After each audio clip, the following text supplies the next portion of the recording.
इस वीडियो को आप पूरा देखिए।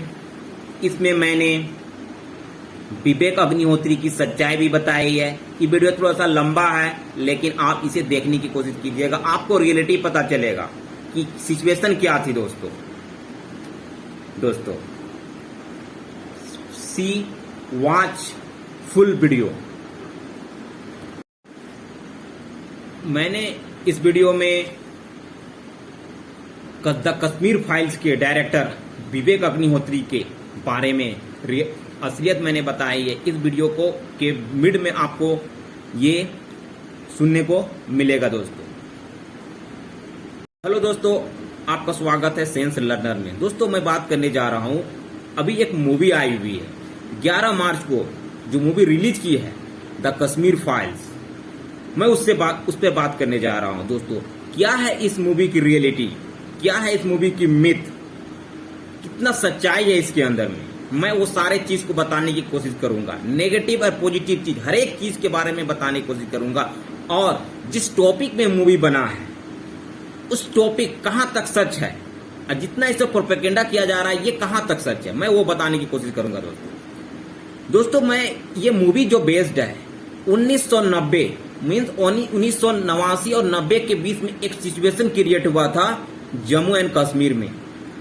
वहां पर जो सिचुएशन हुआ उसका इम्पैक्ट अभी तक है, ऐसा कहा जाता है। लॉट्स ऑफ न्यूज़पेपर ने मैंने टेक नोटिस किया है इस सिचुएशन के बारे में या इशू के बारे में।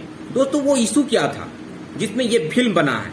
दोस्तों वो इशू था कि वहां पर कश्मीरी पंडित रहा करते थे और वहां पर मेजोरिटी में मुस्लिम थे, लेकिन ऐसा मानना है कि वहां पर कश्मीरी पंडित पर जेनोसाइड किया गया और उन पर जबरदस्ती वहां से बाहर निकाला गया और वो अपने ही देश में माइग्रेंट की तरह रह रहे हैं। इसकी सच्चाई क्या है और इसी पर यह फिल्म बना है। दोस्तों सबसे पहले मैं बताना चाहता हूं कि जो कश्मीरी पंडित थे उनकी सच्चाई क्या है। दोस्तों एक ऐसा सिचुएशन होता है कहीं पर भी कि जो मेजोरिटी में है और जो माइनॉरिटी में है, तो वहां पर कश्मीरी पंडित क्या थे? कश्मीरी पंडित जो थे वे लोग थे तो कम, लेकिन कहीं ना कहीं वो राज करना चाहते थे वहां पर, क्योंकि जो मेजोरिटी में जो लोग थे वो थोड़े से इलिटरेट थे, थोड़े से पढ़े लिखे नहीं थे, लेकिन जो कश्मीरी पंडित थे वो वेल एजुकेटेड थे और उन पर वो शासन भी करना चाहते थे और उन पर हक भी जमाना चाहते थे। लेकिन मेजोरिटी वाले को ये पसंद नहीं था। लेकिन मेजोरिटी वाले ने कभी भी कोई ऐसा कदम नहीं उठाया जिससे कश्मीरी पंडित को नुकसान पहुंचे। लेकिन ये सिचुएशन कब बिगड़ा? दोस्तों एक ऐसी पार्टी भारत में उभर रही थी उस समय जो पूरे भारत में रथ मार्च निकाली हुई थी, रथ यात्रा। मतलब पूरा देश में उसका सपना था कि मैं रथ को ले जाऊं और राम मंदिर प्रोपेगेंडा बहुत ही जोरों पर चल रहा था। उस सिचुएशन को इससे आपको रिलेट करके देखना पड़ेगा। कश्मीर में तो वो रथ यात्रा नहीं ले जा सकते थे, लेकिन वहां पर एक लॉन्ग पेंडिंग इशू था ये सिचुएशन को क्रिएट करने का, और वहां पर सिचुएशन क्रिएट किया गया कि वहां के मेजोरिटी को कुछ भड़काया गया और कश्मीरी पंडित को भगाने में भी मजबूर किया गया। लेकिन वहां पर कुछ ऐसा कदम उठाया भी नहीं गया था जिससे कश्मीरी पंडित भाग गए। इन लोगों ने उन लोगों को उकसाया कि आप लोग यहां से भाग जाइए, नहीं तो यहां पर जेनोसाइड कर दिया जाएगा। और भगाने वाले जगमोहन मल्होत्रा जो वहां के गवर्नर थे, वो तो थे कांग्रेस के, लेकिन उनकी आइडियोलॉजी आरएसएस आइडियोलॉजी थी। और जब वो कांग्रेस छोड़े उसके बाद उन्होंने भारतीय जनता पार्टी में शामिल हो गए और उस समय भारतीय जनता पार्टी ही रथ मार्च को आगे ले जा रही थी। और वैसा कोई जेनोसाइड नहीं हुआ। कहा जाता है 1,40,000 लोग वहां पर छोड़ के भागे हैं, लेकिन ऐसा सिचुएशन हुआ ही नहीं है। दोस्तों एक चीज मैं और बताना चाहता हूं, देखिए भारत में गुजरात में 2018 में एक इंसिडेंट हुआ था, वहां पर बिहारी को मार मार के भगाया जा रहा था। एंटी बिहारी जो थिंकिंग था गुजरात में, वहां पर इस सिचुएशन को वहां पर किया गया और वहां से बिहारी को भगाया गया। महाराष्ट्र में इतना सिचुएशन हुआ था 2008 में, वहां पर बिहारी और झारखंडी और उड़ीसा स्टूडेंटों को रेलवे स्टेशन में दौड़ा दौड़ा के मारा गया था। और वहां पर ऐसा एक सिनेरियो सेट कर दिया गया था कि वहां पर बिहारी, झारखंडी, उड़ीसा वाले यहां पर नहीं रहेंगे, उनको बाहर कर दिया गया। इवन स्टूडेंट जो एग्जाम देने जा रहे थे उनको भी हटाया गया था। तो इस तरह का सिचुएशन कहीं कहीं पर है। जो वहां पर कश्मीर में भी कुछ था, लेकिन जेनोसाइड बिल्कुल भी नहीं हुआ था। जो और अभी जो ये मूवी बना है, विवेक अग्निहोत्री ने जो ये मूवी बनाया है, उस मूवी का जो भी रिव्यू आ रहा है, मैं हर एक रिव्यू में चेक किया, उसमें हर एक लोग निकल के बोल रहे हैं कि मूवी वॉज फैंटास्टिक और मूवी का क्रिएशन बढ़िया है, वो उन लोगों का कहना है। लेकिन जो भी कह रहे हैं और उनका जो देखने वाले उनका स्टेटमेंट है कि हम लोगों पर काफी अत्याचार हुआ है, हमारे ही देश में हम लोगों पर अत्याचार किया जा रहा है, ये हमको पता नहीं था, ये उन लोगों का स्टेटमेंट है। लेकिन ये स्टेटमेंट टोटली फॉल्स है, ये बनाया गया स्टेटमेंट है। ऐसा कुछ भी नहीं। जबरदस्ती लोगों के अंदर में एक ऐसी आइडियोलॉजी डाली जा रही है कि दो कम्युनिटी के बीच में डिफरेंस पैदा करे। सेंट्रल गवर्नमेंट का कहना है कि जम्मू कश्मीर में पूरी तरह से पीस है। पीस तो है, लेकिन ये मूवी से सिचुएशन खराब भी हो सकता है। ऐसा मूवी को आप प्रमोट ही क्यों करते हो? और इस तरह जो सिचुएशन वहां पर हुआ ही नहीं, उस पे आप फिल्म बनाया जा रहा है, ये बहुत ही गलत बात है। और रिव्यू करने वाले क्या है जो इस मूवी में रिव्यू कर रहे हैं? ऐसा कुछ है ही नहीं, एक झूठ का पुलिंदा दिखाया गया है इसमें। और प्रोपेगेंडा इस तरह चलाया जा रहा है कि हमारे ही देश में हम लोगों के साथ बहुत ही गलत हुआ है। और उन लोग का कहना है कि जब वो वहां मेजोरिटी में हैं तो इस तरह का सिचुएशन कर सकते हैं, अगर पूरे भारत में बढ़ जाए तो वो क्या करेंगे? इस तरह का स्टेटमेंट दिया जा रहा है। जो ऑडियंस है, मूवी देखने वाले हैं, तो ये आप तो समझ सकते हो, ये पूरी तरह से बनाया गया स्पेक्टेटर्स हैं, ऑडियंस है। ये मूवी का रेटिंग भी वैसा कोई रेटिंग है नहीं। अगर इसे कलेक्शन की बात करें, कलेक्शन अगर देखा जाए शुरू दिन ओनली 3.25 करोड़, सेकेंड दिन 8 करोड़ और तीसरा दिन जब 2000 स्क्रीन में जब इसको रिलीज किया गया तो इसको हुआ 15 करोड़ का अर्निंग हुआ। लेकिन इस मूवी से क्या एक्सपेक्टेशन कर सकते हैं? 12 करोड़ की मूवी है और कोई ऐसे बड़े स्टार नहीं है इस मूवी में जो इसमें इम्पैक्ट छोड़ सकते हैं। हाँ, लेकिन उन लोगों को पसंद जो आएगा जो कम्युनल माइंड के हैं, जिनकी भावना है डिफरेंशिएट पैदा करना और जो डिफरेंशिएट टाइप का सोच रखते हैं, वही लोग इस मूवी की तारीफ कर सकते हैं। और इस मूवी को देखना, मूवी है तो देख सकता है आदमी, लेकिन जो थिंकिंग है और उस मूवी में जो गढ़ा गया है और उसको अगर माइंड में सेटअप कर लोगे तो आप कहीं ना कहीं एक कम्युनिटी से दूसरे कम्युनिटी से आप अलग जा रहे हो। तो इस मूवी का जो भी है, बहुत सारे लूपहोल्स हैं, तो आप इस मूवी को देख सकते हैं, लेकिन जो रियलिटी है इस मूवी का वो फैक्ट नहीं दिखाया गया। और एक चीज मैं बोलना चाहता हूं कि इस मूवी के जो डायरेक्टर हैं और जो एक्टर्स हैं, जैसे अनुपम खेर, मिथुन चक्रवर्ती और परम कुमार, ये छोटे एक्टर हैं, कोई बड़े एक्टर इसमें काम नहीं कर सकते हैं, क्योंकि इस मूवी मतलब एक कंट्रोवर्शियल मूवी है। और ये अगर इसमें जरा सा भी अगर सच्चाई होती तो डेफिनेटली बड़ा एक्टर में इसमें काम कर सकता था। और देखिए, ये मूवी को कहीं प्रमोट भी नहीं किया गया, मतलब कोई तैयार ही नहीं है प्रमोट करने के लिए, क्योंकि हर एक को बंदा को पता है कि क्या रियलिटी है। तो उस मूवी को प्रमोट किस तरह किया जाएगा? अगर गलत मूवी को प्रमोट करोगे तो कहीं ना कहीं आप अपना प्लेटफॉर्म के साथ खिलवाड़ कर रहे हो। एक बंदा है Kapil Sharma, nice guys, he is the nice guys who always come forward to make mickey someone. उसे टारगेट किया जा रहा है कि मेरे मूवी को प्रमोट नहीं किया गया। विवेक अग्निहोत्री जो डायरेक्टर हैं, वो उनको कह रहे हैं कि मैंने उन्हें कहा, लेकिन प्रमोट करने के लिए उसने मना कर दिया। लेकिन जो क्राइटेरिया होती है मूवी के प्रमोट करने की, वो आपका सही नहीं था, विवेक अग्निहोत्री। क्योंकि इस तरह से कम्युनल मूवी को प्रमोट करना, क्योंकि मूवी तो पूरे भारत देश में देखा जाता है, और एक कम्युनिटी की टाइप की मूवी को आके आप प्रमोट नहीं कर सकते हो ऐसा प्लेटफॉर्म पे जो सबके लिए खुला है। और अनुपम खेर आरएसएस माइंडेड आदमी, वो इस मूवी में लीडिंग एक्टर में है। पल्लवी जो विवेक अग्निहोत्री की वाइफ है, वो भी इसमें लीड रोल में है। और विवेक अग्निहोत्री के बारे में बताना चाहते हैं कि वो इस फिल्म को डायरेक्टरी कर रहे हैं और इस फिल्म का जो प्रोड्यूसर है जी स्टूडियो, जो जी कंपनी आपको पता है क्या है जी कंपनी, पूरी भारत में बदनाम न्यूज चैनल कंपनी जी, जो इसका प्रोड्यूसर है।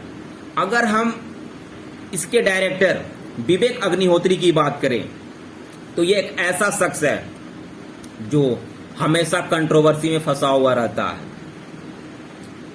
ये बंदा 2005 में चॉकलेट मूवी से बॉलीवुड में आया और ये अनसक्सेसफुल होके, पूरी तरह से अनसक्सेसफुल है। इसकी कोई भी मूवी आज तक सही से काम नहीं की है।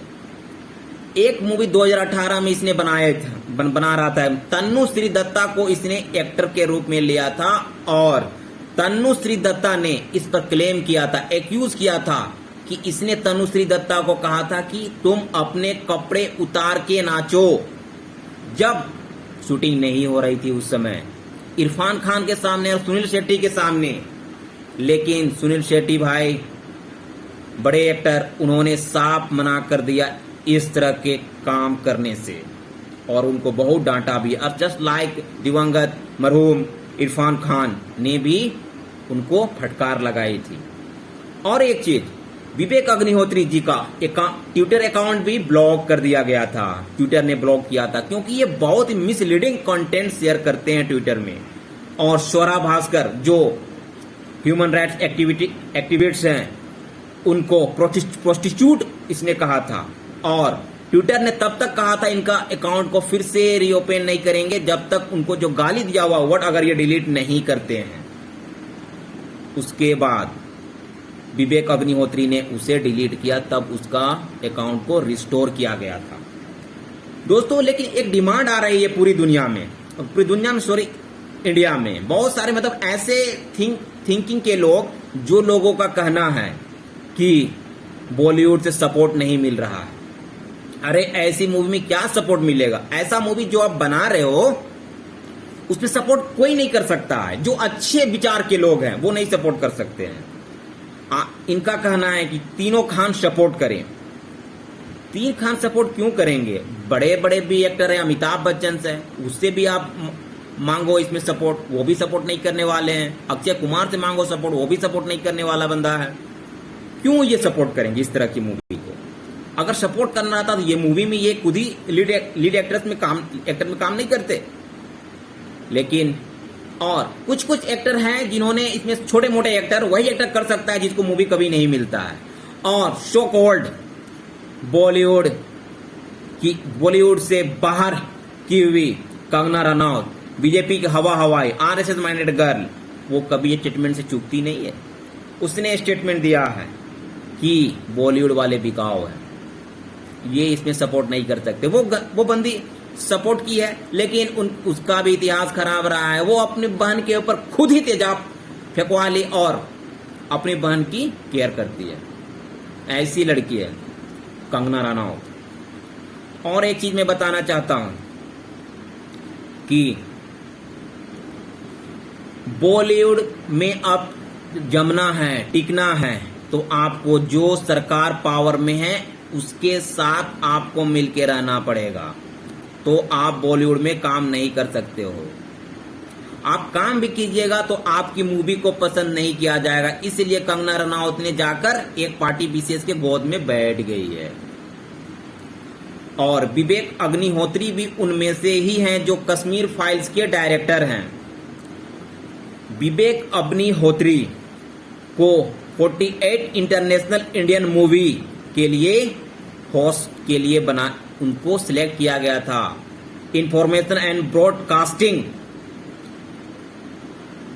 मिनिस्ट्री के द्वारा 2017 में। उसके बाद the cinema of film certification के लिए इनको चुना गया था। मीन्स ऐसे शख्स को मूवी बनाने के लिए दिया गया जो कहीं न कहीं सरकार के पक्ष में बोलते हुए नजर आते हैं। तो इस तरह से आजकल काम हो रहा है बॉलीवुड में। Bollywood is now in at the lip of Indian politics. एक समय ऐसा था जब बॉलीवुड में अगर आपको मूवी बनाना है तो आपको पॉलिटिक्स से आउट होना पड़ेगा, लेकिन अब situation is now changing day by day, नहीं ईयर बाय ईयर, कि अगर आपको बॉलीवुड में काम करना है तो पॉलिटिक्स में जमे रहना पड़ेगा और एक विशेष पार्टी का सपोर्ट करना पड़ेगा, तभी आप बॉलीवुड में टिक सकते हो और बॉलीवुड में आपको अच्छी अच्छी मूवी मिलने लगेगी और ऐसे मूवी का प्रमोट किया जाएगा जिसे कोई पूरी दुनिया नहीं देखता है। और अभी जो डायरेक्टर है और उसकी वाइफ है पल्लवी, वो नरेंद्र मोदी से भी मिलने गए थे, हो सके फिल्म का रिव्यू जानने के लिए या फिल्म को सपोर्ट करने के लिए मिले थे। और आपको बता दें कि यह मूवी को 26 जनवरी 2022 को ही रिलीज होने वाला था, लेकिन इसे रिलीज नहीं किया गया। ओमाइक्रॉन वेरिएंट कोरोना का आ गया था और इसको इलेक्शन में प्रसार करने वाला था, लेकिन भाग्य ने साथ नहीं दिया और इलेक्शन से पहले इस मूवी को पोस्टपोन कर दिया गया। लेकिन ये मूवी को बाद में रिलीज किया गया और एक झूठा दिलासा और एक नेगेटिव इशू, और जो मूवी का ऑथोरिटी नहीं है, कोई ऑथोरिटी है ही नहीं है, और इसको झूठ का प्रोपेगेंडा बना के हर एक सिनेमा हॉल में लाया जा रहा है। और इसे 2-3 स्टेट तो ऐसे हैं कि वो टैक्स फ्री भी कर दिए हैं, जस्ट लाइक हरियाणा, मध्य प्रदेश, गुजरात, ये तीनों बीजेपी मैंडेट स्टेट और बीजेपी ऑन गवर्नमेंट स्टेट है। और हरियाणा के सीएम ने तो साथ में बैठ के मूवी भी देखा और उन्होंने इसकी एक्टिंग की तारीफ भी की है। लेकिन टैक्स फ्री करना कोई सॉल्यूशन नहीं है। आप टैक्स लीजिए और इस मूवी से कुछ होने वाला नहीं है। इस मूवी टोटली बैस है और ऐसा कोई सिचुएशन वहां पर हुआ ही नहीं था। ये मूवी बकवास है। आप एक तरह के सोचने वाले, इसलिए इस मूवी को देखा भी जाएगा, बाकी कोई इस मूवी का ऑथोरिटी है ही नहीं है। एक फॉल्स स्टोरी, फॉल्स प्रोपेगेंडा पे बेस्ड ये मूवी है ना। अब मैं इस वीडियो को समाप्त करता हूं और इस वीडियो को शेयर कीजिएगा और चैनल को लाइक कीजिएगा और सब्सक्राइब भी कीजिएगा दोस्तों। लेकिन मैंने यहाँ पर कोई पॉलिटिकल पार्टी का विशेष में स्टेटमेंट नहीं दिया हूँ, ना देता हूँ, लेकिन जो गलत कर रही है जो पार्टी, मैं उसके खिलाफ बोलता हूँ। ना ही मैं कांग्रेस, ना ही बीजेपी, ना कोई पार्टी सपोर्ट करता हूँ, लेकिन जो फैक्ट है, जो चीज यहाँ पर घटी है और जो जिस पार्टी ने एक चीज को सपोर्ट किया है उसको मैंने लताड़ा है यहाँ पर। दोस्तों शेयर इट। Thank you.